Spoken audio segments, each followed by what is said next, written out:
Americans love using their credit cards, the most secure and hassle-free way to pay. But D.C. politicians want to change that with the Durbin-Marshall credit card bill. This bill lets corporate megastores pick how your credit card is processed, allowing them to use untested payment networks that jeopardize your data security and rewards. Corporate megastores will make more money, and you pay the price. Tell Congress to guard your card, because Americans lose when politicians choose. Learn more at guardyourcard.com. Breaking down every game, every day in Major League Baseball, this is the Baseball Betting Show. Here is your host, Greg Peterson. Hey, Warmer from Elo. Welcome to lovely Las Vegas for the Baseball Betting Show with myself, Greg Peterson, now part of the VSiN Family Podcast. We've got a tremendous podcast for you. We're going to be joined in segment number 2 by one of our good friends, Chris Cichon. He does great work over at WTOP Sports, and we're going to be diving in with him about what he's all noticed from the first week or so of the baseball season. Few teams, few players that he's a little bit bullish/bearish on. We're also going to be chatting with him about some of the games for Friday in the final segment. Going to get you guys picks and analysis on every game on the betting board for this Baseball Friday as we touch them all. If you do have a question, comment, segment idea, what have you for this podcast, you do have one of two ways we offer those in. First one is my Twitter/X timeline at @JDid_D1. Keep in mind, letters EM, they mean does not matter, so as per usual, please do send these into the timeline. And the other way is find an Apple Podcast review. If you rate this podcast 5 stars, it is very much appreciated. And then from there, you're able to fire in whatever you'd like to hear on this podcast via that 5-star review. Did not get in any Twitter/X questions today, but we did have a fun day, a small day, but a fun day of baseball on Thursday. So let's take a look back at it, try to find some trends, and try to get to know these teams a little bit better. Games from yesterday is Greg buzzing about. Here is the rowdy recap. It was a split in the doubleheader between the Detroit Tigers and the New York Mets, and if you had the under in game number 1, thoughts and prayers to you, as this was a game that was 3-3 going into extra innings between the Tigers and the Mets. Closing total on this game was 7.5, and of course, when you head to extra innings, it's typically going to be a bit overwhelming. The Detroit Tigers, they moved to 5-0 with the win. They would eventually drop their second game in this one, and that was their first loss of the season, but stayed undefeated to get off to a 5-0 start, 6-3 final in this one as Casey Mize, not the start he was looking for, 3 runs given up in 4 1/3 innings, but bullpen cleaned it up from there. Shelby Miller, 2 scoreless innings in the 10th and 11th with 4 punchouts. Jason Foley, Andrew Chafin, Alex Lang all lend a scoreless inning. You had Joey Wentz, not Wentz in pain, 1 2/3 innings scoreless. For the Tigers, they go just 3 of 14 with men in scoring position, but Riley Green in the 8th inning, able to take Adam Ottavino deep as the Mets got up 3-0 in this game, and then made like your buddy at the bar and could not close. It went 2 of 17 with men in scoring position. Adrian Hauser, not a bad debut for the Mets. 67 pitches, gives up 1 run in 5 innings. From there, Brooks Raley, along with Edwin Diaz, Orde Lopez, they all lend a scoreless inning, but Ottavino gives up that home run in his inning of work. You had Drew Smith give up an unearned run in his 2/3 of an inning. He was hurt by fielding error out there. And then you had Jake Diekman. He came in for a third of an inning scoreless before Michael Tonkin in the 11th inning. It's been a rough go of it for him in a Mets uniform. Gives up 3 runs, 2 of which were earned. And in back-to-back games, he blew a game in extra innings. So that was a little bit less than terrific. But the Mets would bounce back in game number 2 thanks to a nice 9th inning from the Mets. They got down 1-0 going into the 9th, but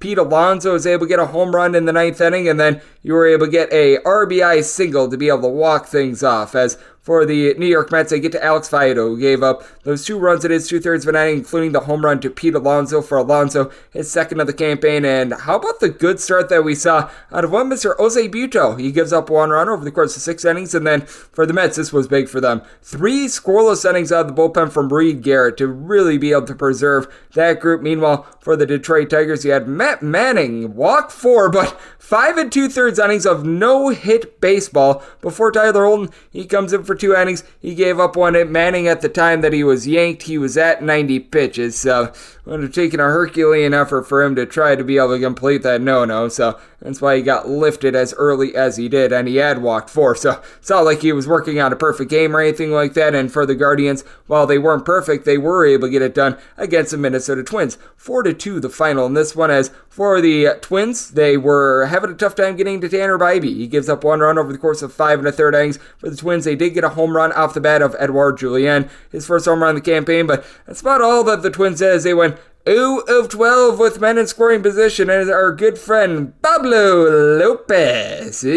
4 runs, 3 of which were earned, give it up in 5 2/3 innings before the bullpen held down the fort. Cody Funderburk, 2 innings scoreless. Cole Sands, he made the Guardians pound Sands, 1 1/3 inning scoreless, but bullpen of the Guardians also solid. Tim Aaron does give up a run in an inning, but Hunter Gaddis, pair of outs out of the bullpen, Scott Barlow, Emmanuel Clase, they're both able to end a scoreless inning as well. And then we did see the St. Louis Cardinals be able to rally against the Miami Marlins, who are now 0-8 and just a sinking ship at this point. 8-5 the final, as for Miami, Ryan Weathers, he weathers the storm. It's not an amazing start, not a terrible start. Does give up a home run, 3 runs in total over the course of 5 innings going deep off of him. Ivan Herrera was able to get his first home run in a Cardinals uniform. From there, the bullpen just completely poops all over themselves. Andrew Nardi, it was not a Nardi party. He gives up 2 runs while getting 2 outs out of the bullpen, and Sixto Sanchez, such a good starter in that 2020 campaign. He does not look like himself in the bullpen. 3 runs, 2 of which earned. Give it up in a third of an inning. Anthony Bender and George Soriano both lend a scoreless inning. And for the Miami Marlins, they were able to get to Fat Lance Lynn, who gives up a trio of home runs. Jake Berger, first and second home runs of the season. Josh Bell gets his first for Lynn. 4 runs surrendered in 4 2/3 innings, but the bullpen held it down from there. Giovanni Gallegos, Andre Palante, they both lend a combined scoreless inning. Jojo Romero, Ryan Helsley, they both give you a scoreless inning apiece, and Matthew Liberatore supplies 1 1/3 inning scoreless as well. Our DK Network Rita pick was able to come through. Had the over in Pirates versus Nationals. It is the Pirates who get the job done and move to 6-1. This by a count of 7-4, as for Washington, Josiah Gray just has not been good when he's been pitching at home. Entered in this game during the 2023 season. He had a sub-3 ERA away from home, 5.49 ERA at home, and he gets destroyed. 6 runs surrendered in 4 1/3 innings. From there, the bullpen honestly wasn't too bad. Derek Law, 1 2/3 innings scoreless. Tanner Rainey, Dylan Floro, Matt Barnes are able to supply a scoreless inning. And CJ Abrams was able to get a second home run this season. That comes off of Martin Perez, who didn't lend a bad start. 6 2/3 innings, allows 2 runs. You did have Luis Ortiz give up 2 runs in an inning himself, but Aroldis Chapman and out of the bullpen. David Bednar, he comes in, he holds down the fort, and he's able to end a scoreless inning. And then there's the Chicago White Sox, who have been quite rudderless thus far this season, as for the Chicago White Sox, they have now started out 1-5, and it doesn't look like it's going to be improving anytime soon. 10-1, the Royals get it done, as this was a tight game. This was a 1-1 game, I believe it was. Might have been 2-1 going into the 7th inning, and then the Royals put up an 8 spot. For the White Sox, Mike Soroka, not a bad start. Not amazing, but 6 innings, gives up 2 runs. Did allow a home run as Nelson Velasquez was able to get a second home run season, but then Dominic Leon gives one up to MJ Melendez, his first home run season for the White Sox. Lots of unearned runs as well. So Leon gives up 3 runs in 2/3 of an inning, but they were all unearned runs. They had a rough bobble by Brennan Shamaki. Hopefully I said that correctly. He just completely booted a ball, and if you had the under, that costed you the under. As Savy Garcia, 5 runs, 3 of which were earned, given up in his third of an inning. Brian Shaw, a scoreless inning. And for the Royals, how about a nice start from Seth Lugo? Gives up 1 run in 6 2/3 innings. Now, gave up 8 hits along the way, and this White Sox team, they do not take their base. They are very reckless when they hit with men in scoring position. 1 of 7 with men in scoring position. But you had Jordan Lyles, who's now coming out of the bullpen, lend a scoreless inning along with Matt Sauer, and you were able to get an out of the bullpen from Angel Zerpa as well, as it's been a case where we've been seeing some of these teams be overwhelming. We saw a few of them on display yesterday as the Pittsburgh Pirates down 6 overs to 1 under. Washington Nationals now 5 overs to 1 under thus far this season. Meanwhile, the teams I was looking at a little bit before, the Mets and the Tigers, have been 2 of your better under teams. 4 unders to 2 overs for both of those teams as well. And if you're looking at the trends that we're seeing in Major League Baseball right now, very, very much an overwhelming season to this point. Overs are hitting at 60%, 57 overs, 38 unders to 6 pushes, and favorites, they've had a little bit of a rough time on the money line. 57 and 43, that is a 57% hit rate on the money line for favorites, and if you're looking at the run line for favorites, it has been really rough. If you've laid the -1.5 with teams at home, you've went just 24 and 50 thus far this season on laying that run and half. So that's what we're seeing right now in Major League Baseball, and that's what we all got on Thursday. Now let's turn it forward to Friday, and let's take a look at just the way that Chris Cichon, who does great work over at WTOP Sports, is looking at this great game of baseball. He joins me next right here on the Baseball Betting Show with myself, Greg Peterson, now a part of the VSiN Family Podcast. Breaking down every game, every day in Major League Baseball, this is the Baseball Betting Show. Here is your host, Greg Peterson. And we're back back to your lovely Las Vegas for the Baseball Betting Show with myself, Greg Peterson, now part of the VSiN Family Podcast, and it is always great to be joined by this man as Chris Cichon. He does great work over at WTOP Sports, along with USA Today. Take a look at a wide variety of things. He, much like myself, does an amazing job taking a look at baseball. Additionally, for those looking to get set for the NHL playoffs, I know that he's doing a great job on the hockey front as well, and he's based out there in our nation's capital, and you're able to follow him on Twitter/X at The Big Cheese Show. That is spelled C-H-E-E on Chi before show. And Chris, it's always great to get you aboard. Thank you. Greg, such a pleasure to be joining you here on the Baseball Betting Show. We are off to a great start this year. For myself, I have not done as well laying run lines. Was on Pavetta and the Red Sox against Oakland this week, and the 1-0 finish. As I didn't want to pay that juice on Boston there. Same deal with the Padres and the Cardinals on Wednesday too. So I've had some close finishes myself, but looking to have a great weekend, and love listening to your program. All the great guests you have, so I'm fortunate to be here. I'm glad to have you aboard. As Chris, you do an amazing job taking a look at this great game of baseball. And how about if we dive in first things first on something that I feel like you've noticed along with myself? Scoring has been way up in baseball this season. Typically, when it comes to the early part of the campaign, you'll notice that the pitching is usually a little bit ahead of the hitting, but that has not been the case this season. Just what have you made out of the insane amount of overs that we've seen to begin the campaign? Well, we're seeing pitchers not totally get into form, and we're seeing bullpens really blow up. I mean, take, for instance, Thursday's action between the Cardinals and the Marlins. This was a game I wrote up for USA Today, and I liked the under just based on what we had seen. But, with these Marlins bats and how putrid they had been, and Tim Anderson, how much he's been striking out, and Luis Arraez nowhere near the level he had been. But look, Jake Berger's been delivered at the plate, and De La Cruz gets hard hit. And Lance Lynn, as you and I talked about off air, is not the pitcher he has been. And will we see Lance Lynn get into any sort of form like he was in 2011 with the Cardinals, when he was a rookie there? We'll see. But yeah, I mean, some of these bullpens, I saw a suggestion from Vlad Sedler, a former colleague of mine, in the fantasy space, talking about why did A.J. Puck get moved to be a starter? Why not move him back into the bullpen? You saw Sixto Sanchez blowing it up today for the Marlins. So, yeah, some of these bullpens certainly not into shape. And some of these veteran starters, we're seeing great performances out of some guys here as well, too. Some of the younger pitchers. It's not been exactly the greatest environments for overs, I can tell you that much. Here in the Maryland area, it's been cold and dreary all week. Yeah, I know the Baltimore offense has gone a little dormant after that explosion against the Angels where they just went home run happy. Just based on, watching a lot of this Cardinals Thursday game against the Marlins, bullpens could be a reason why. No doubt about it. We have been seeing some rough bullpens, and even though they're very fresh, there's just a lot of guys in general that it feels like should not be pitching in these games and are pitching in these games. And do you attribute it to these pitchers just having a little bit of a shorter leash, having a little bit of a thinner pitch count? Because whereas guys might be going typically 95, 100 pitches in these outings, first starter too, a lot of these guys, they go 80 to 85 pitches, which leads to an extra inning being eaten out of the bullpen. And typically when you have like your 6th, 7th, 8th, and 9th inning guys, now you have to add in an extra guy. And I feel like that could be a reason why these bullpens are really struggling. Well, let's look at Kyle Hendricks, for example, who's going to be pitching on Friday. This is a guy who, is he the worst starter in the Cubs rotation at the moment? I mean, he was solid last year. At one point in the 2023 season, I think it was throughout the course of the season, he struck out 16.1% of the hitters he faced, walked just 4.7%. Well, in his first outing, it was 9.5% of the hitters he faced. He walked. That was the same number of striking out. So rough start for him there. The one thing with Kyle Hendricks, so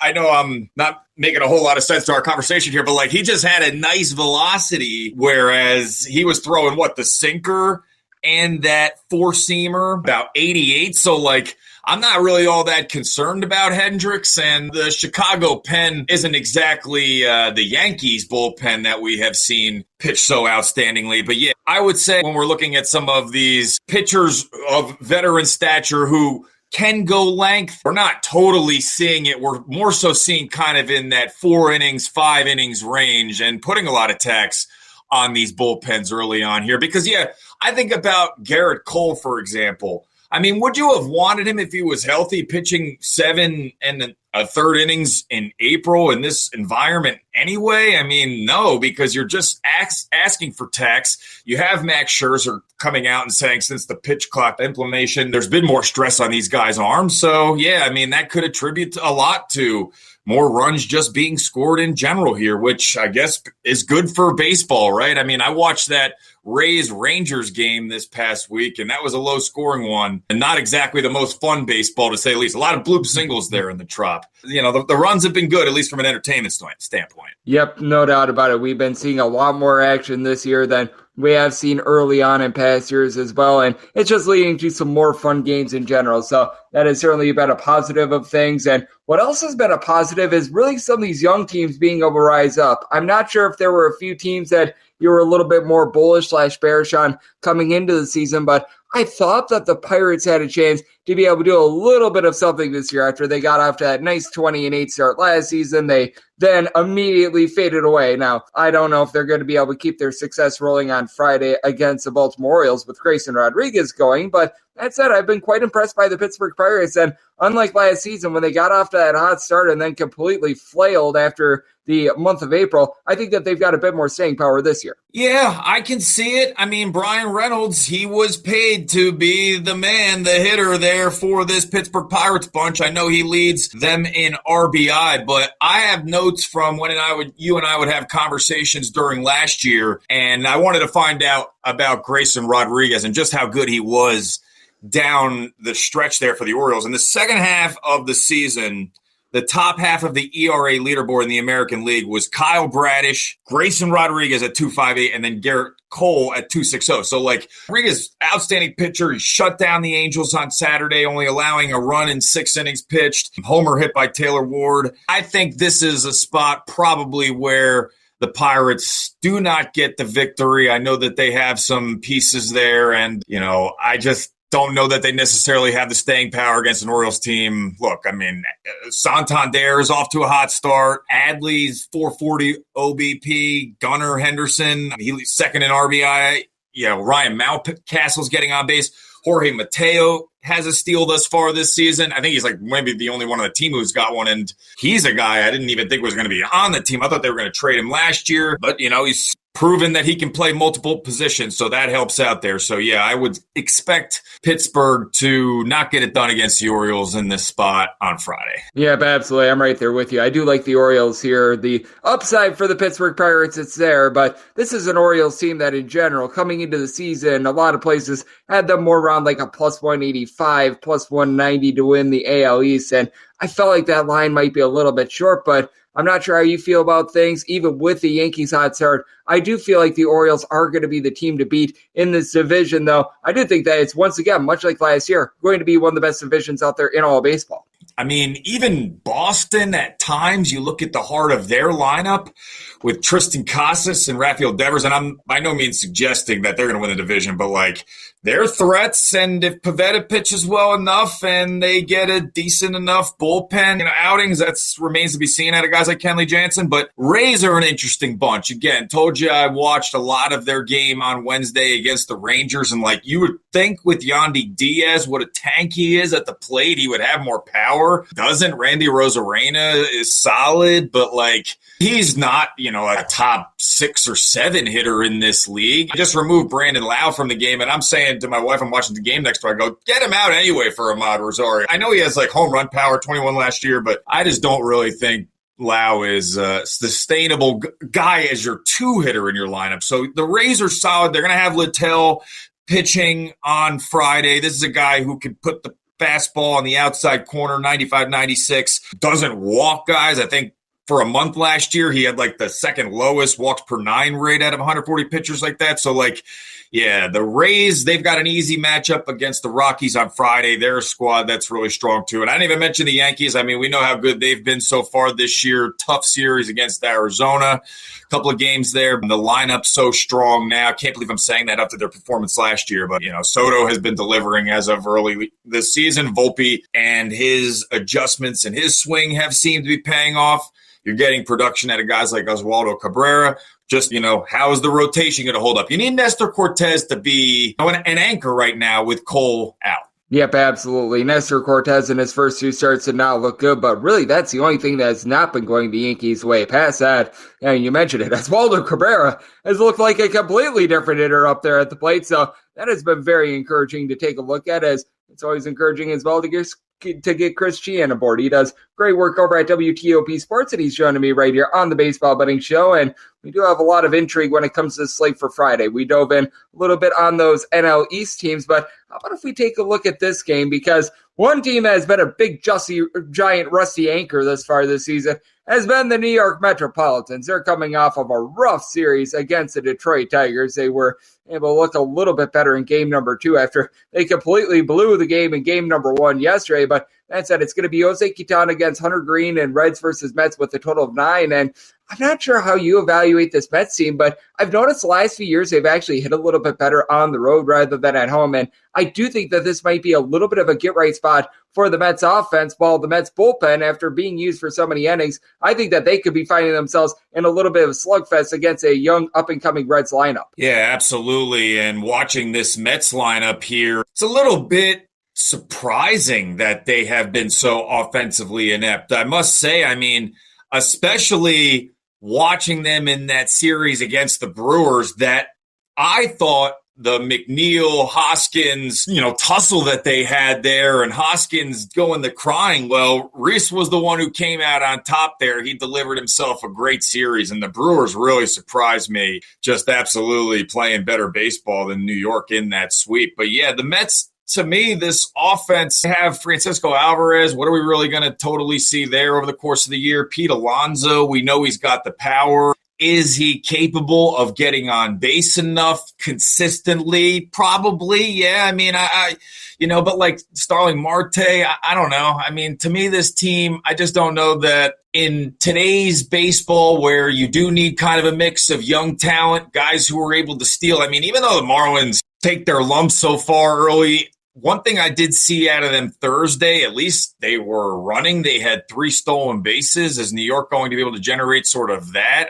Guys like Brett Beatty at the third hot corner, is he going to have himself a strong year? So I don't know about this Mets team from a long year standpoint. I just don't know about the rotation. They're still going to be trotting out there David Peterson. Really not the way I thought it was going to go under this new ownership group. I must say, I did not think that they would be so far behind in the conversation as far as NL East contenders when we're talking about the Braves and Phillies, who are consistently there, and the Mets, from what we've seen so far, not even close. Yeah, no question about it. And it's not like they haven't spent money. They have spent hundreds of millions of dollars on this team. It just has not worked out for them. Like, you give them an A for effort, but an F for execution. So that's the way it's been going for the Mets, and it feels like we've been able to say that about the Mets for a very, very long time. And we do have ourselves 13 games on the board for this Friday. We've talked about a few games, but are there any others that we have yet to discuss that you're going to be taking a look at, whether it's going to be a bet that you're going to be placing, or perhaps it's a game that maybe you won't be betting, but you want to see a little bit more out of either the pitcher or the team? Greg, I don't know about you, but it makes me excited to read about how A.J. Hinch talking about it's a holiday in Detroit for the Tigers home opener. It's going to be a party. It's going to be a sellout. Tariq Skubal talking about how he's hoping there's going to be a lot of games with that atmosphere. I'm fired up to watch this Tigers athletics game, no doubt about it. Detroit, it's guys that you wouldn't really be thinking that are getting it done early on. It's Carson Kelly, outcasted, I guess, from Arizona. Mark Hanna sent away from the Mets. Gio Urshela, who's been bouncing around. And I always thought Gio Urshela deserves a spot somewhere. Every time I played him in daily fantasy, he seems to at least come up with 1 or 2 hits or an extra base hit. Riley Green, he homers on Monday. So the one guy I'm surprised about, Spencer Torkelson, or maybe I'm not. He is streaky. He's still young. What is he, like 24? But yeah, you need more out of Torkelson. But I'm excited to watch this one. Excited as you can be to watch the Oakland Athletics, who, JP Sears. I watched like a little bit of him in the spring was solid, but then he had a kind of bad outing in his last spring training outing and then got lit up at his first time out against Cleveland. So, yeah, JP Sears, I think he's more like a 4.50 ERA pitcher, and I think the Tigers should be able to take advantage. Skubal, I mean, he was awesome at his first start out, as well there, too. And they've got Penny Sewell throwing out the first pitch there. And then what? They've got Maeda and Flaherty following up that weekend. So, yeah, it could be a nice opportunity for the Tigers to really show that they're for real in this division. That was one I was looking at, and I mentioned the Rays and the Rockies. I think maybe looking at a Rays run line spot here, considering the Rockies, Austin Gomber, he's not great, and Chris Bryant, 2 hits and 20 at-bats. Charlie Blackmon at his age is leading the team in RBI, so yeah, I think even though they can at times when their lineup gets from like 5 through 9, guys like Curtis Mead, are you really going to have a lot of expectations out of him? I'm not sure. But yeah, I think the Rays should be able to take care of business against the Rockies. Yeah, I'm thinking so as well. I think that this is going to be a long, rough, and sad year for the Colorado Rockies. They should be able to win a few games at home, but even when they are at home, it's a roll of the dice with them. Unlike when we get you on this show, it's never a roll of the dice as to what we're going to get out of you, Chris, because you do such an amazing job taking a look at this great game of baseball. You're doing an incredible job just having your finger on the pulse of a little bit of everything. So let the good people at home know it's all on tap for you and how people are able to follow along on social media and other platforms. Thank you so much, Greg, again, for allowing me to come on your show. You can find me at The Big Cheese Show on Twitter and on Instagram. And coming up on USA Today Sports, on Friday, I will have a Red Wings Islanders preview, a huge matchup for both of those teams trying to get into the Eastern Conference playoffs. And then for the weekend, we're going to be doing a write-up on the Blue Jays and Yankees. So looking forward to checking out more about those teams as well and just watching baseball. The weather, not nice up here, Greg, here in Maryland, as I mentioned, but it allows for me to just kick back and watch baseball and really study up these teams so we can make some money this year betting it. So thanks again, bro. It is always great to be able to get Chris aboard. He does such a great job taking a look at this game of baseball. I've had him on the last few seasons, and certainly he'll be on quite a bit this season as he does such a great job deciphering this tremendous game. So a big thanks, Chris, for joining me on the Baseball Betting Show, now part of the VSiN Family Podcast. And coming up next, it is that time of the podcast. I give you picks and analysis on every game on the betting board for this Baseball Friday as we cut them all. Breaking down every game, every day in Major League Baseball. This is the Baseball Betting Show. Here is your host, Greg Peterson. And we're back here in lovely Las Vegas for the Baseball Betting Show with myself, Greg Peterson, now part of the VSiN Family Podcast. It is always great to get Chris Cichon aboard. He does great work over at WTOP Sports. Coupled with that, I know that he's doing tremendous work over at USA Today, taking a look at this great game of baseball, taking a look at so many different things, as every single time he joins the show, he lends great insight. So, big thanks to him for joining me in the last segment. Now it is that time of the podcast. I give you picks and analysis on every game on the betting board for this Baseball Friday as we touch them all. If a game is listed on the betting board, Greg has a side and a total on it, so it is time to touch them all. Do note that as per usual, any changes that are made to these plays will be listed up on my Twitter/X feed at @Unit_D1, and we're going to be going in Las Vegas rotation order. This is where we go with the National League games first in time order, and then the American League games and the Interleague games. Those are going to be at the bottom. That'll keep things all nice, neat, clean, and easy. So without further ado, let's dive in on this first game of 901-902 on the betting board. It is the LA Dodgers on the road facing off against the Chicago Cubs. The Professor, Kyle Hendricks, goes for the Cubs, and Bobby Miller's on the bump for the Dodgers. At the time of recording, the only place that has a total up is Circa. Most books do not post up an overnight total with the Wrigley Field win, but that said, Circa's total is a 7, over is minus 120, and the under is even. For the Dodgers, they are between minus 160 to minus 180 favorites, between plus 145 to plus 152, that number on the Cubs. And if we nudge up just a penny or two, and the money has been coming in thus far on the Dodgers, the Cubs open up at a plus 145. We're seeing this go to north of a plus 150, so if we can get this at like a plus 154 higher, I will be willing to take a shot on the Cubs. And I did something I told at 7.4. If we're able to get the 7 like I'm seeing initially, going to be looking at the over. Right now, it looks like wind is going to be blowing in, and it's going to be blowing in at about 12 to 15 miles per hour, so pretty substantial out there in Wrigley Field, and that helps out the professor and Kyle Hendricks. Throughout his career, has always been a bit of a better pitcher when he has been at home rather than on the road. We've seen a little bit of reversal of those splits in recent years, and he's a pitch contact guy. He needs the wind to be blowing in. Wind blowing out, that means that Kyle Hendricks is not a guy that you want to be backing, as he did a nice job of being able to limit the hard contact last year, giving up about 0.6 home runs per 9 innings. Got shelled in his first start, gave up a pair of home runs to the Texas Rangers. Lineups like that are going to cause them some issues, and certainly the Dodgers, they are a very good lineup with that regard, but you know that Hendricks, he's going to throw strikes. He gave up about 1.6 to 1.7 walks per 9 innings a season ago, and while they are going up against the Death Star in the Dodgers in terms of their lineup, Mookie Betts, 5 home runs already thus far this season. Teoscar Hernandez also has 4 as well. Nobody's talking about him, but you've got a lot of guys that they do a nice job moving the line, and for the Dodgers, while they do have all this firepower in terms of the lineup, one of the best things that they do is draw walks, and with Kyle Hendricks being a really good accuracy guy, I think that actually helps him out in this spot. And for Bobby Miller, he's looking like one of the best young pitchers in the big leagues. First start out against the St. Louis Cardinals, gives up 2 hits, punches out 11, 6 scoreless innings. He has been absolutely incredible, and the question becomes, can the Cubs bullpen be able to keep them in this game? As I do think that both of these starters lend a good start. You've got Hector Neris, who comes over in the offseason, and Edgar Alzolay, he's become a relatively solid reliever for this team. Last season, he was really thrusted into that role, and he posted up a sub-275 ERA, so I like his overall upside. Mark Leiter Jr., guys like this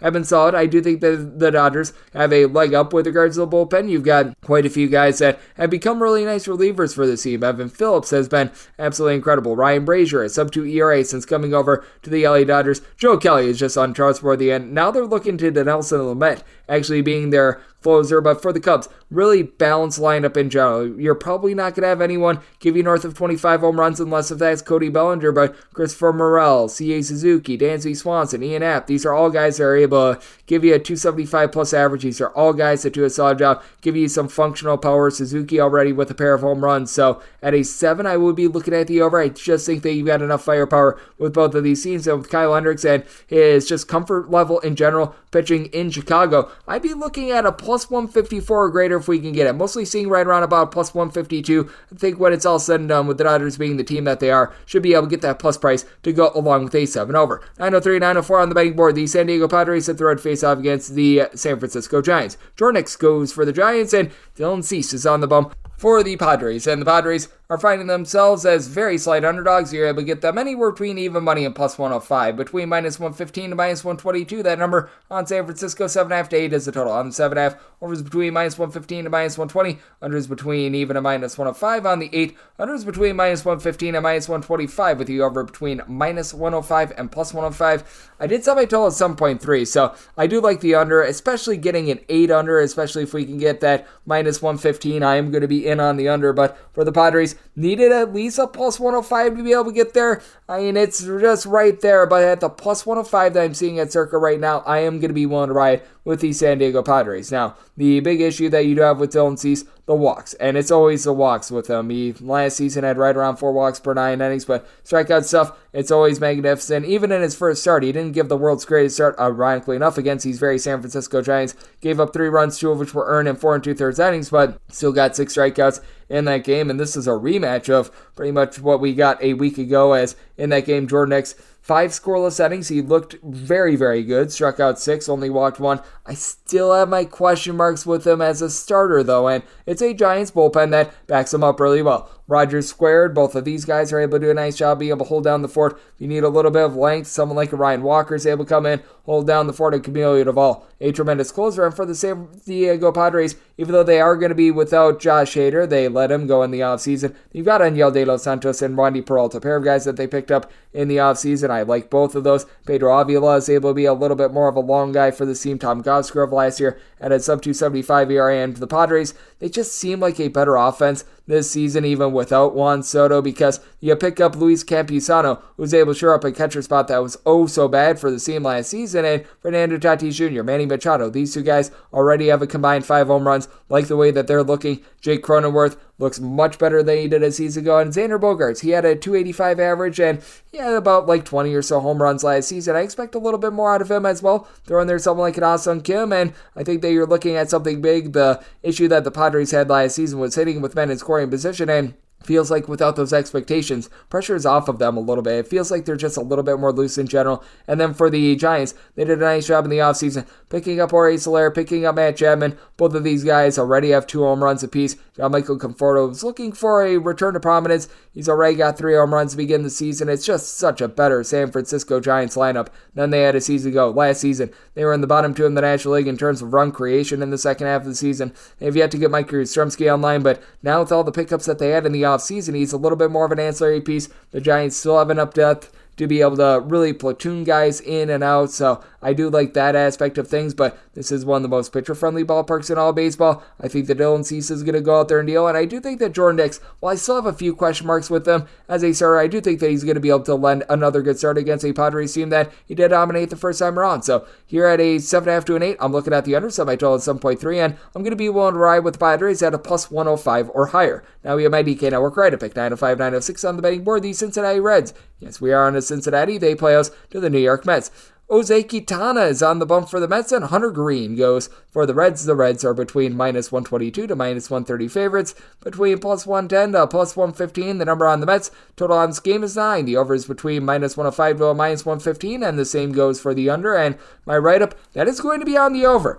Recognize that the Mets have been absolutely putrid to begin this season. This Mets team has scored 3 runs or fewer in all but one of their games thus far, but I think that they're going to be able to get to Hunter Green. Hunter Green is a tremendous swing and miss guy. He's able to get north of 11 strikeouts per 9 innings. He is going to do a very solid job on that front, but that said, when Hunter Green has been at home, he has really not been able to find it, especially last year. Last year, 5.13 ERA with 2.7 home runs per 9 innings allowed in Cincinnati. That compares to 0.9 home runs and a 4.65 ERA when he was away from home a season ago. You've got a Mets offense that they have the guys to be able to turn this thing around. Pete Alonso already has a pair of home runs this season. Starling Marte, along with Francisco Alvarez. These are guys that are able to do a relatively solid job of being able to move the line. And I do think that you're going to be able to get Brandon Nimmo and Francisco Lindor to play much better than they have to begin the season. Both of these guys have 1 at a piece and north of 20 at-bats. Jeff McNeil is very consistent in the way that he gets on base. He's only had 1 hit as well after he last season had more like a 333 on base. So I do think that you're going to be able to see a nice rise there. And for the New York Mets, it's a bullpen that last year was 22nd in the big leagues in terms of ERA, and to throw a grand total of 20 innings yesterday. You've got Edwin Diaz, who's absolutely tremendous, but Brooks Raley and Montivino, they're going to need to step up in a big way along Jake Diekman this season. And you've got a Reds bullpen that they did lose a few guys from a season ago, like a Dan Duarte. You have to wonder if Fernando Cruz, who had a sub-2 ERA 2 seasons ago, if he's able to return to his old form. Brent Suter, after he had a great year with the Rockies last year, has looked rough. Lucas Sims, TJ Antone, these are guys that I do like, but I do think that the Reds are going to be able to continue to sting the ball as well. They're averaging north of 6.5 runs per game at home this season. Nick Martini already has a pair of home runs to his credit. The big question is consistency. Can the likes of Ellie De La Cruz, Christian Encarnacion Strand, Jonathan India, day in and day out, be able to give you good at-bats, be able to, in the case of De La Cruz, be more consistent with the way that they're able to just provide the effort that they give you day in and day out when they're at their finest? I do think so, and I do think that they are going to be able to get to a guy, Jose Quintana, who last season, I mean, he was functional. He gave up less than a home run per 9 innings, 7 strikeouts to about 2.9 walks per 9 innings, and he was able to do a nice job of just being able to hold down the fort in general, but his ERA did jump to a 4.19 away from him. He really doesn't have put-away stuff, and I do think that the Reds are going to be able to get to him in one of the more hitter-friendly ballparks in all of baseball. I did set my total at 9.7, so right-up pick is going to be on the over. I believe that the Reds are just in better form in general. I do think that Quintana is going to start to experience a little bit of regression with his pitch contact style, so I did set my line at a 146. I'm going to be willing to lay it with Reds, and my right-up pick, that is going to be on this total over. 907, 908 on the betting board. The Washington Nationals play us the Philadelphia Phillies. Aaron Nola looks to be super for the Phils, and Patrick Corbin is on the bump for Washington. Washington is an underdog of anywhere between plus 154 and plus 165. Meanwhile, anywhere between minus 175 to minus 190. The number on the Phils. Total on this game is anywhere between 8.5 and 9. On the 8.5, over is minus 120. The under is even on the 9. Under is minus 125, and the over is plus 105. Did set my total at 9.4. Whether you got the 8.5 or the 9, I'm going to be taking a look at the over, and a lot of it is because I do think that we need to put into question Aaron Nola. We all know what we're getting out of Patrick Corbin. Patrick Corbin is not a good pitcher. He has been just really able to get a lot of wins just based on circumstance. He got lit up in his first start, giving up 4 runs in 4 1/3 innings against the Cincinnati Reds, but Patrick Corbin in his starts the last 2 seasons is just 1 game below 500. I think that a lot of people would be surprised to know that. The team is 16-17, and when you're getting these Mondo Plus prices, 16-17, that's actually very profitable. And Aaron Nola, he got completely lit up in his first start against the Braves, giving up 7 runs, 6 of which were earned in 4 1/3 innings. And you take a look back to what he did a season ago, he was posting up about a 4.47 ERA. He was giving up quite a bit of hard contact, and I really do have my concerns. Now, for the Washington Nationals, this is still not a team that's going to be supplying a lot of home runs or anything like that. Right now, C.J. Abrams is leading the way with 2 home runs. That said, they did pick up in the offseason the likes of Joey Gallo. They pick up Eddie Rosario, a pair of guys that had 30-plus home run seasons in their career. You've got a lot of guys that find a way on base. Lane Thomas, Joey Meneses, guys like this were able to hit north of a 275 last season. Keibert Ruiz is coming around as a nice hitter as well. And then on the flip side, you've got a Philadelphia Phillies team that is in a whole heck of a lot of better form with regards to their offense rather than their pitching. As already 3 home runs this season from Bryce Harper. Brandon Marsh has been able to go deep twice.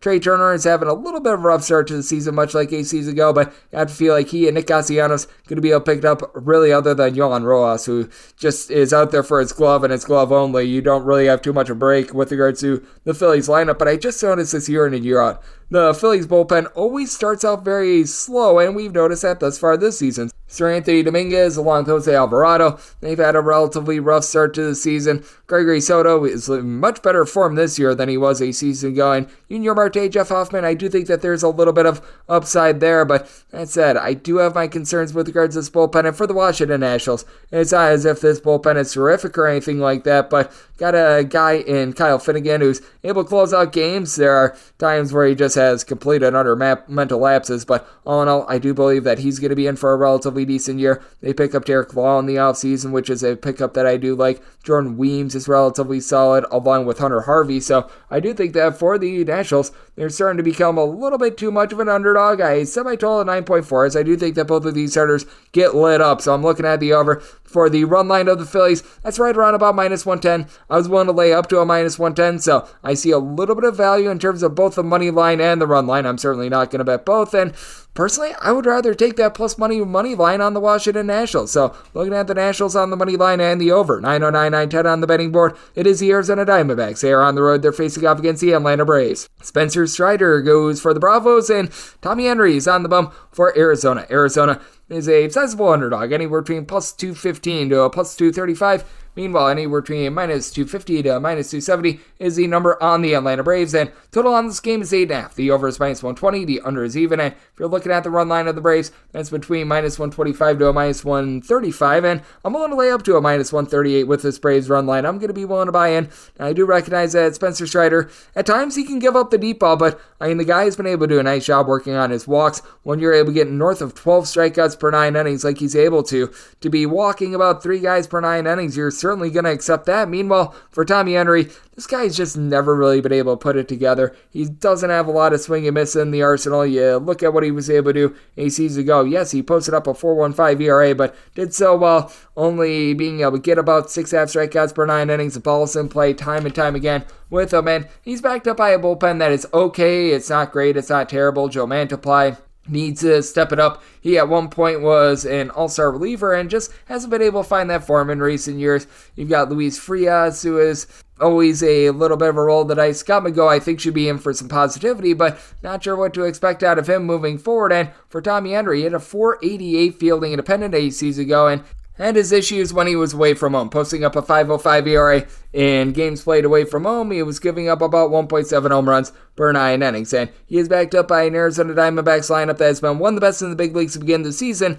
Much of that was a byproduct of their first series of the season being against the Colorado Rockies, though, and I do like these guys, like Corbin Carroll. He was one of the best hitters in all of baseball a season ago. Lourdes Gurriel, Ketel Marte have gotten off to really nice starts. For Gurriel, 3 home runs. He's been able to give the team about a 333 on base. Marte of the Marte Parte, hitting well above a 350 thus far, and Eugenio Suarez, he comes over from Seattle. He's been able to give this team a little bit of pop while Christian Walker is able to give you 3 home runs. But for the Atlanta Braves, 1 through 9 are all really good hitters for this team. Like, you take a look at guys like Michael Harris and company towards the bottom of the fold, they could easily be in the heart of any other lineup in the big leagues. You've got guys like Ozzie Albies, Austin Riley, Marcell Ozuna, Matt Olson, all guys that provided at least 25 plus home runs 8 seasons ago. And in the case of Olson, he was able to supply 50 home runs last season. Ronald Acuna Jr., he wins MVP honors last season. Just too much firepower here for the Atlanta Braves to be denied, so that's why I'm going to be willing to roll with the run line. Want to lay up to a minus 135 there, and did so by total at 8.7. I think that the Atlanta Braves, in a very good hitter's haven, is going to be able to do a lot of damage by themselves. So I do like the Atlanta Braves on the run line, and I do like this total over 9-11, 9-12 on the betting board. It is the New York Yankees. They play us the Toronto Blue Jays. Yusei Kikuchi is on the bump for the Jays, and Marcus Stroman is on the bump for the Yankees. And the Yankees are favorites of anywhere between minus 145 to a minus 162, anywhere between plus 135 to a plus 143 is the number on Toronto, and the total on this game, it is 8.5. The over is minus 115. The under is minus 105, and I'm going to be willing to back the Yankees here. With the Yankees, I set them on the money line at a minus 152. We're starting to go northward, but seeing that nice 145 out there and seeing the run line anywhere between about a plus 130 to a plus 135, that's something that I'm willing to get behind as well. For the run line, I needed at least a plus 127 to be able to fire in there. And for Yusei Kikuchi, really nice second half of the season for him. Posted up a sub-3.5 ERA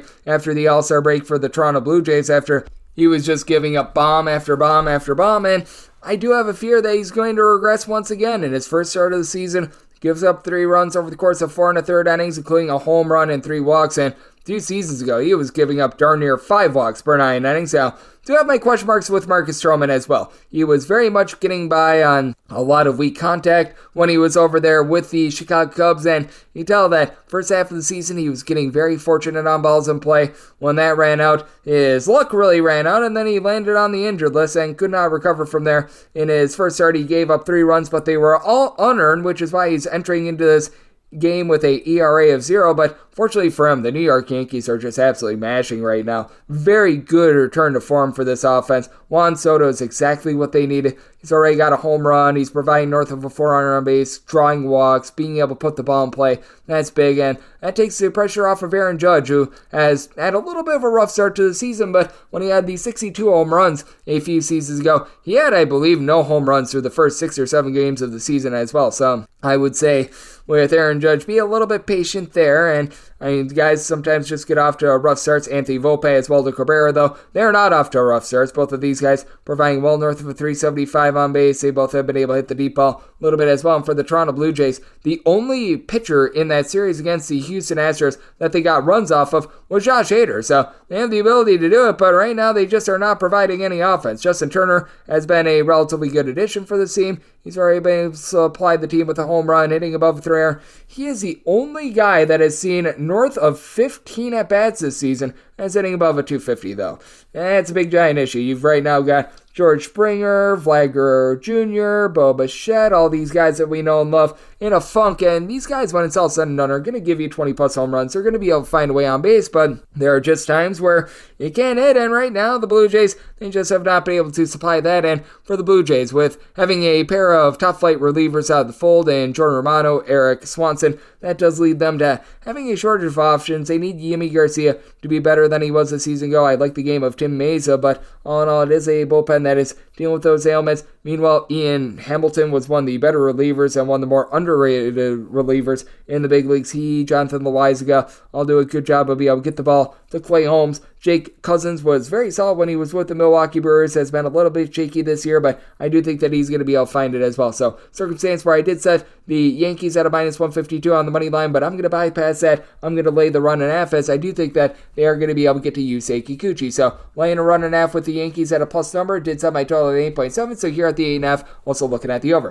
913, 914 on the betting board, the Detroit Tigers play us to the Oakland AAAs, as JP Sears is on the bump for the A's, and Tariq Skubal is on the bump for Detroit. Detroit is anywhere between a minus 234 to a minus 250 favorite. Between plus 197 to plus 210 is your number on Oakland. 7.5 is the total. Under is minus 120, and the over is even. And with the Tigers. Set them minus 223 on the money line. If you're looking to lay the 1.5, you're finding that right now about minus 108 to a minus 120, depending upon where you look. And I was willing to go up to a minus 115. Right now, the pretty much median number is minus 110. I am very comfortable with laying that 1.5. I just want absolutely no part of this Oakland A's team at this point, as pitching honestly hasn't been horrible for the team, especially the starting pitching, but JP Sears last year was giving up about 1.8 home runs per 9 innings. Actually pitched a little bit better away from home rather than at home, which is strange because Oakland is very much a pitcher's ballpark. But where are the runs going to come from for Oakland? Right now, the Oakland A's have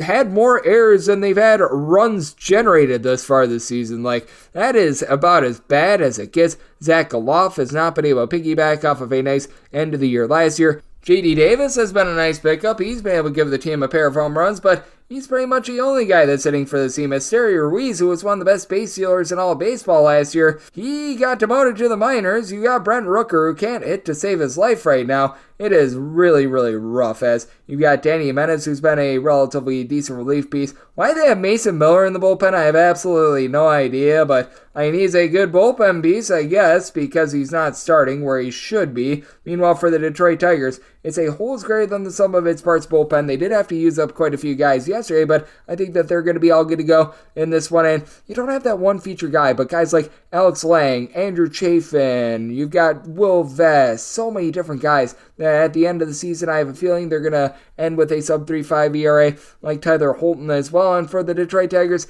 do have a little bit of question mark when it comes to the overall lineup, but I do think that Spencer Torkelson at some point is going to be able to find it. Riley Green was getting off to a little bit of a rough start to the season, but now he's been able to get the team a pair of home runs. Javi Baez continues to be a waste of money, but that said, Mark Canha's a nice veteran bat that's able to find a way to be able to get on base. Might not hit for the world's greatest average or a ton of power, but finds a way to be able to move the line. Kerry Carpenter is someone with a lot of upside as well, and I do think that for Tariq Skubal, he's just going to go out there and dominate. When he was able to get it back out there on the field last year, he had a sub-2 ERA when he was at home, had a few issues when he was on the road, but you just take a look at how he looked in that first start against the Chicago White Sox. 6 punch-outs, 6 scoreless innings. I think that he dominates an Oakland A's team that has had a tough time with their offense, so I'm going to be taking a look at the over, and the biggest reason why is because I do think that JP Sears gets lit up like a Christmas tree. It is a Tigers team that as well, they did have to throw quite a few innings yesterday, so that should be able to help out an Oakland A's team that their offensive numbers look a little bit worse than what they are because they play at a very pitcher-friendly ballpark, so going to be looking at the over, but with the Tigers, going to be willing to lay the run line as well, up to about a minus 116. 9:15, 9:16 on the betting board. The Kansas City Royals play host the Chicago White Sox. Eric Fetty Wap goes for the Sox, and Brady Singer hopes to have the White Sox singing the blues. And for Kansas City, you're going to be getting them between minus 175 to minus 190, anywhere between plus 154 to plus 163. Your number on the Southsiders, 8.5 is the total. Overs between minus 110 to a minus 115. The unders between minus 105 to minus 110. And for the Royals, set them at a minus 157 on the money line. Now that we're getting north of a plus 160, I'm going to be willing to take Chicago.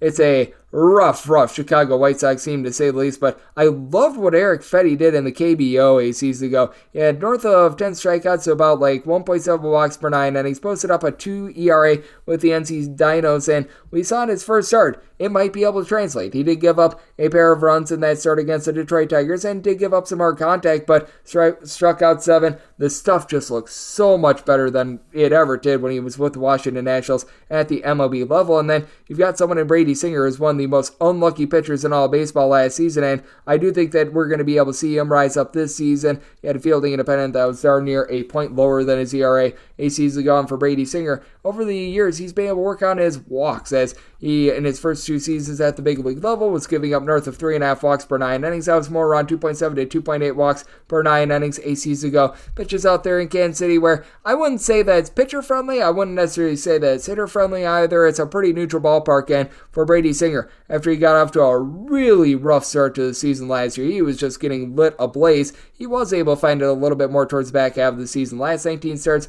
of the season, he was giving up only about 1 home run per 9 innings at a 4.65 ERA, but again, fielding independent was below a 4 at a 3.96, so I do think that he's going to be able to have himself a relatively nice year. The question for both of these teams is the bullpen, because they both stink. James McArthur is just absolutely awful for this Royals team, and you're relying upon the likes of Nick Anderson, Will Smith to close out games. That's not where you want to be. And for the Chicago White Sox, man, who are you going to be able to rely upon on this bullpen? Brian Shaw is probably one of your better options, and that is not a place where you want to be, to say the least. You've got Michael Kopech, who can't stop giving up bombs. John Brebbia might be okay for the team, but both of these teams absolutely awful with that regard. And for the Chicago White Sox and the Kansas City Royals, two of the most free-swinging teams in all baseball. They're both in the bottom 5 in terms of walks drawn on a per-at-bat basis. Eloy Jimenez has been in and out of the fold to begin the season, along with Paul DeJong. And DeJong actually has provided a pair of home runs along with Luis Robert. Luis Robert does a solid job of being able to provide something for this White Sox team, but right now, Yoel Moncada is the only guy that has seen north of 10 at-bats,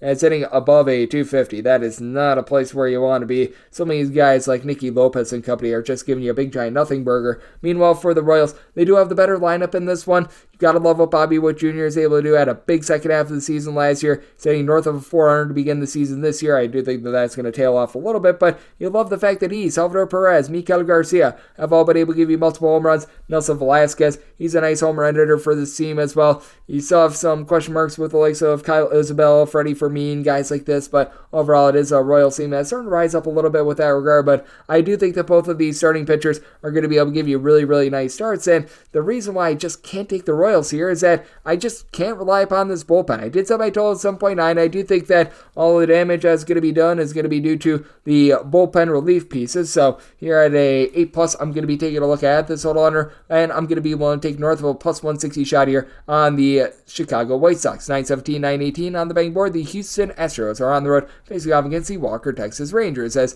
Cody Bradford is on the bump for the Rangers and Hunter Brown goes for Houston. Houston is a favorite of any between minus 130 to a minus 135, and between plus 114 to a plus 122 is that number on Texas. 9.5 is the total. Under is minus 115. The over is minus 105, and I will be looking at that under. I set my total at 9.3 for Cody Bradford. Nice first start of the season against the Chicago Cubs. Went out there and he delivered 5 innings of 2-run baseball. He had a fielding independent last year that was lower than his ERA. It looks like he's really doing for some upside, as he only had about 2 walks per 9 innings. He did have his issues with the deep ball, and for Hunter Brown, he pitched much differently when he was away from home rather than at home. He had right around about a 3.5 ERA when he was away from home. His walks per 9 rate was hovering right around 2.5. Walks per 9 rate at home was darn near 6, and his ERA rose well north of a 5.5. So you have to wonder why he's got such big home and road splits, but that said, he's been able to pitch much better on the road for the Houston Astros. They had a rough first series against the New York Yankees, but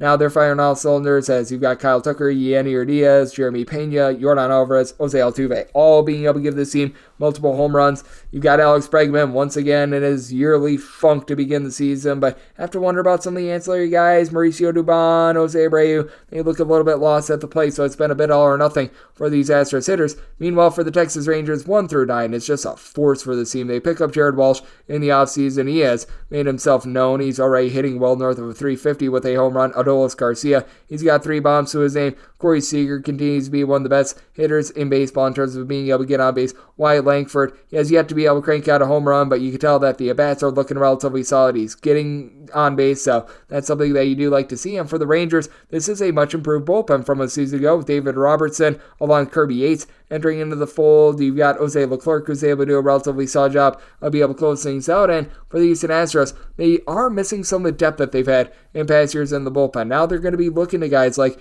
A. Miguel Diaz, Brandon Belock in longer spots. Ryan Presley, he's able to do a solid job in the 8th inning. Josh Hader, he blew that game against the Blue Jays a few days ago, but you know that he and Brian Abreu are going to be fine. But guys like Taylor Scott and company, what are you going to be able to get out of them? I do think that Hunter Brown, bit of a better starter than Bradford, but I also do like this Rangers lineup a tad bit better as well. It is a Houston team that did generate north of 5 runs per game away from home, but I do think that both of these teams have young upside pitchers that are going to be able to lend a relatively solid start. So did set the Rangers at a minus 102. I feel like this should be a rather pick'em game, so taking the Rangers with a plus price and setting this total at a 9.3. So I'm also looking at the under. 919, 920 on the betting board. It is the LA Angels. They play us to the Boston Red Sox. Cutter Crawford goes for the Red Sox. Griffin Canning is on the bump for the Angels. Total on this game is 8.5. Overs between -110 to a -125. Unders between -110 to a +105. And between -115 to -108 is that number on Los Angeles. Meanwhile, you're going to be getting the Red Sox in between -101 to a -108. For the Red Sox, I set them as a very, very slight favorite at -106, so I'm willing to go up to a -105 with them. Cutter Crawford has been absolutely incredible on the road. Last year, he had a 6 ERA in Boston and a sub-275 ERA away from home. He just doesn't give up the deep ball as much when he's away from home rather than when he is at home. Now, for the Red Sox, this is by no means an amazing bullpen, but having an 8th and 9th inning duo like Kenley Jansen coupled up with Chris Martin is very big. Martin actually had a sub-2 ERA last season. They pick up Isaiah Campbell from the Seattle Mariners in the offseason. They've got a much more formidable bullpen, in my opinion, than the LA Angels. You do have an Angels bullpen that's going to be relying upon Carlos Aceves along with Matt Moore late in games. Adam Simber is a bit of a reclamation project for them. They actually have some upside with Jose Soriano, but again, with the Angels, very top-heavy team. Mike Trout is incredible. He's already been able to give the team 3 home runs. You know that when he's firing on all cylinders, he's still one of the best players on the face of planet Earth. And hey, Taylor Ward, he's been able to give this team a trio of bombs as well. He's hitting above 300 as well. These are pretty much the only 2 guys, sans Logan O'Hoppe, that are hitting above a 238 that have seen north of 10 at-bats as far as this season. Luis Renifo is able to give you a little bit of something, but Joe Adele has not been setting fire to the rain.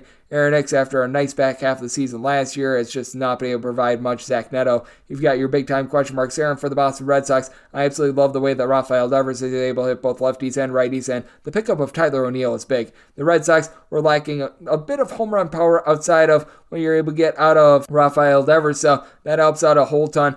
Trevor Story is trying to get back to what he was a few seasons ago. Not a bad start to the season, but has yet to hit any home runs. I still have my massive question marks with him. Tristan Casas, he did a nice job being able to get on base towards the back half of the season. He and Masataka Yoshida don't necessarily have supreme power, but these are guys that are able to do a solid job, move the line. The question becomes, guys like Emmanuel Valdez, another young guy, and Sedane Rafael, are they going to be able to get on base?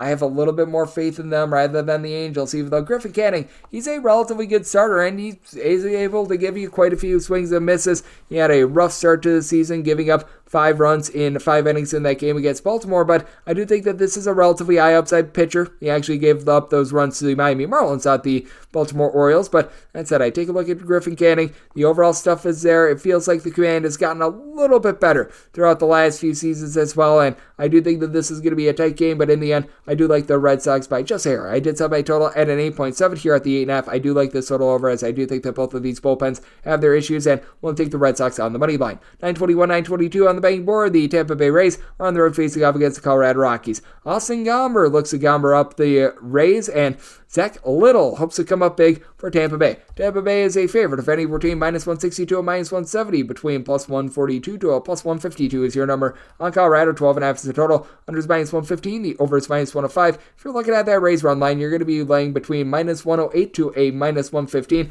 Want to go up to a -120, set mine at a -122. This is a Rockies team that should be able to get a few wins at home just due to the elevation, but they're trying to acclimate to the elevation too, because they spent all spring training out there in the great state of Arizona, and for Austin Gomber, this guy has really been getting Gombered up at home. I will say, towards back half of the season last year, Austin Gomber did look like a little bit more of a legitimate pitcher, but has never really been a high strikeout guy.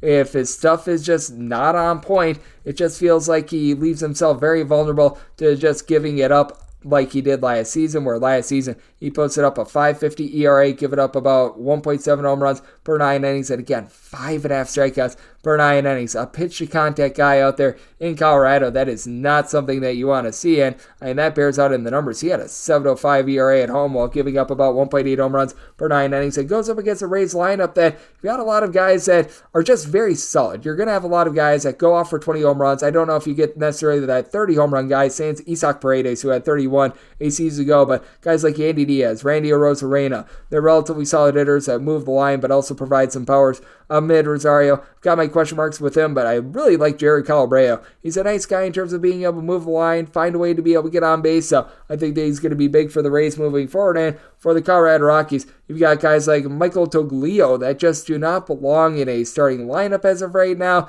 Charlie Blackmon, he's relatively solid at being able to move the line and get on base, but Chris Bryant has been miserable to start the season along Nolan Jones, and Nolan Jones had 20 home runs last season for the Colorado Rockies, and let's say that the Colorado Rockies hypothetically somehow, someway get a lead. Who is going to be able to close out this game for them? Jalen Beeks might be their best reliever at this point. Nick Mears, Victor Vodnik, Tyler Kinley, they're not the world's worst relievers, but I have a feeling that they're going to get shelled. And for the Tampa Bay Rays, you just have a factory of being able to produce really good relief pitching. You've got Garrett Clevenger, Jason Adams, Pete Fairbanks. You just go down the list of guys that supplied a sub-3.25 ERA in a Rays uniform last year, and it's just absolutely massive. And for Zach Little, last season he gave up in a starter's role only about 1.5 walks per 9 innings as a starter at a sub-3.5 ERA, and he shoved in his first start against the Toronto Blue Jays. 6 scoreless innings. I really like the way that they've been able to make him into a nice starter, and I do think that he takes it too. This Colorado Rockies team did set my total to 1.7. Those Rockies team,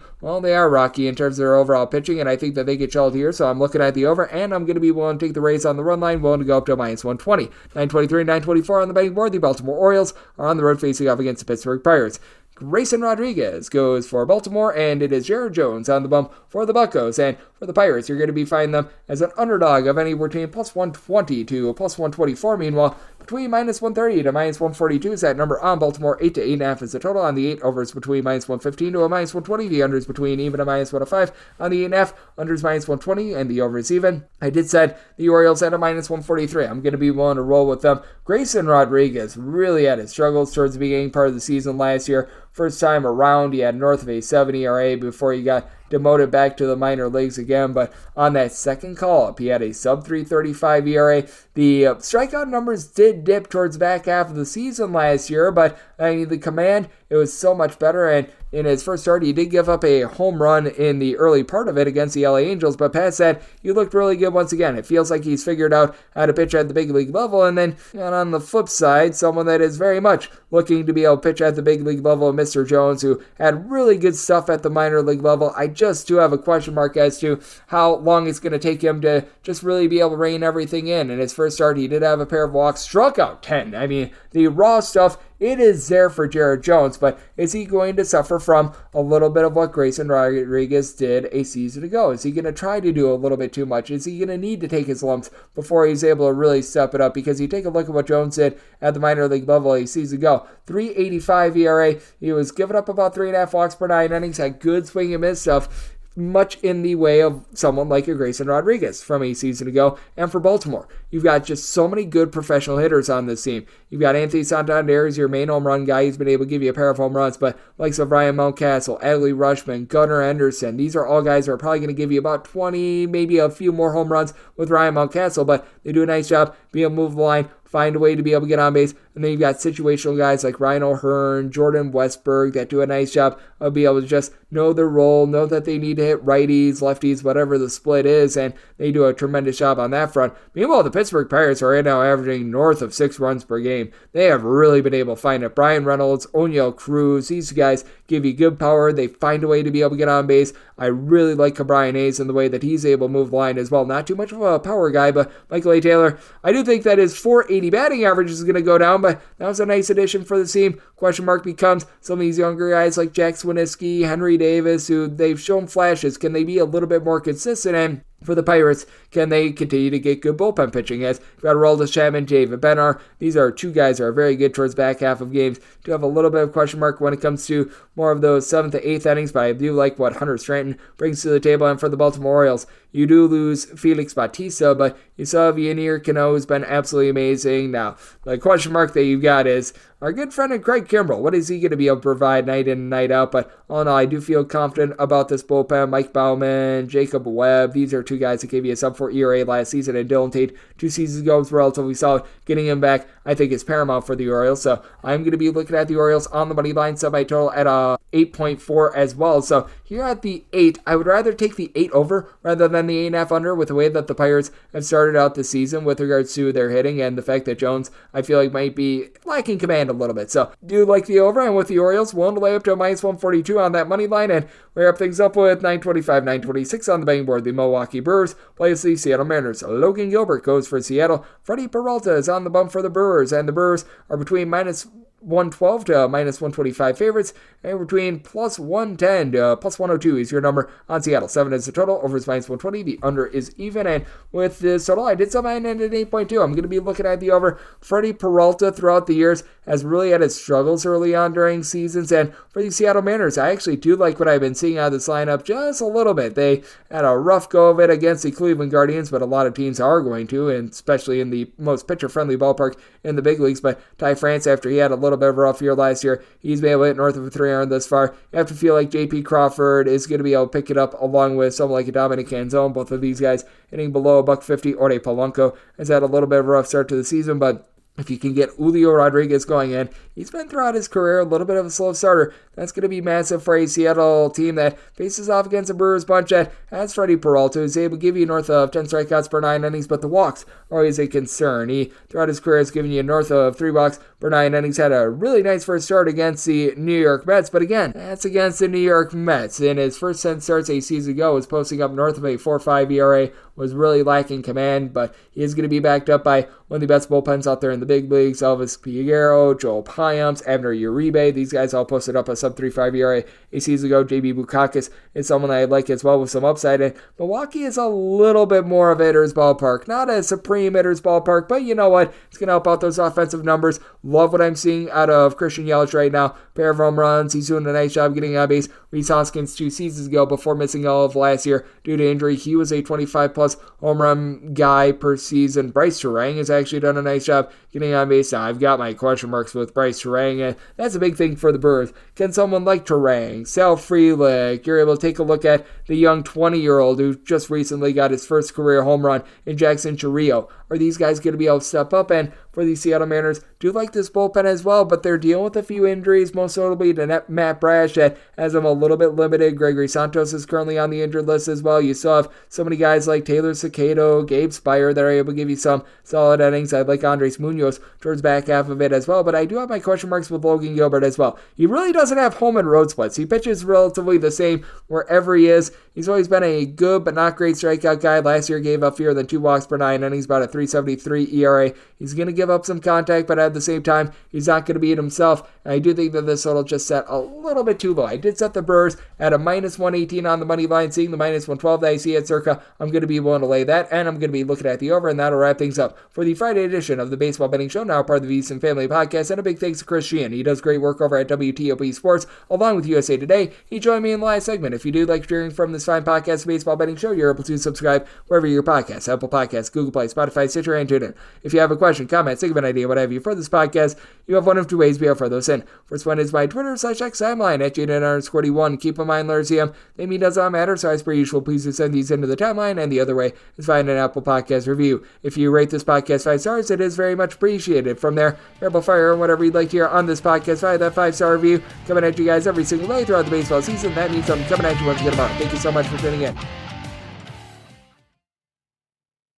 Americans love using their credit cards, the most secure and hassle-free way to pay. But DC politicians want to change that with the Durbin-Marshall credit card bill. This bill lets corporate megastores pick how your credit card is processed, allowing them to use untested payment networks that jeopardize your data security and rewards. Corporate megastores will make more money, and you pay the price. Tell Congress to guard your card, because Americans lose when politicians choose. Learn more at guardyourcard.com.